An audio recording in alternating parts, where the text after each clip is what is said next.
In the last lesson, we talked about the bass clef and the treble clef and how they're really just two letters of the music alphabet. The bass clef is really just an F and the treble clef is really just a G. But over the years, they ended up looking like this. But as long as we know what they are, it makes them a lot easier to figure out. So today, I want to talk about the grand staff and how it works. Now we have two staves currently. We have the bass stave and we have a treble stave, and that's more than one staff. You could say staffs, or you could say staves.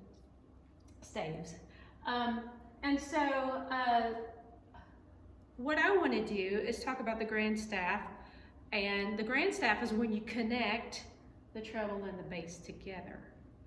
And the reason you would do that would be to write piano music or vocal music because you need to be able to have a lot of notes happening at once. So let's look at that.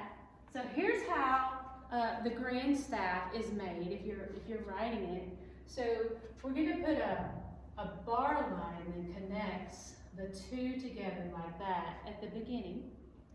And then we're going to add a brace like that. See, that's looking really connected now, isn't it? And then when we get to the end of a piece of music, the very end of a piece of music has what is known as a double bar line. So one line is a bar line, but two is called a double bar line. And whenever you see two together like that in music, it's like a stop sign. It means the end. So it means you've reached the end of the music. So we have a really short piece here. So to make the grand staff, we have the treble staff, the bass staff, or the G staff and the F staff. We have the bar line at the beginning and the brace. And we have the double bar line or the stop sign at the end. So if I need to write some music for an instrument or for people with really low voices, those notes are going to be written down here. And then the more middle sounds are going to be written right in here. And then the higher sounds, of course, will be written up here. It works like a ladder. So that's pretty simple. Now I want to show you two while I'm thinking about it. Here is a hymnal. And so if you can look closely at that hymnal, let's look over here, you can see there's the treble staff and the bass, and you have the bar line here that's connecting them. So we have the grand staff there. Now, these notes up here are written for higher voices, and these notes down here are written for lower voices. And the way we read a hymnal is we start at verse 1 and we go across here. And then we skip down and we continue with verse 1, going across there like that.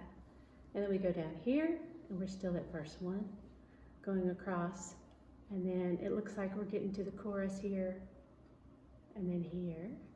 And let's see if you can see, yeah, here's some of that. Oh, look, on this page, it continues. And look, there's the double bar line. That's the end of that song. Now, they didn't connect theirs like I did here, but these are for individual vocal parts here, individual vocal parts up here. So traditionally in a choir, who would be singing out of this book, you would have the ladies with the higher voices singing these top notes. Well, at the same time, the ladies with the lower voices would be singing the notes below those.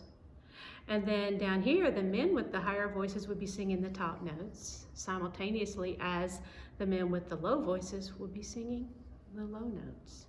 Now, this is vocal music. this is not written specifically for piano. This is written for voices.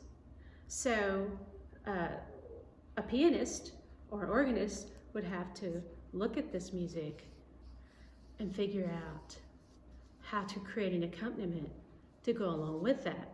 And there's a way to do that. But anyway, I just wanted you to see what it looks like in a hymnal.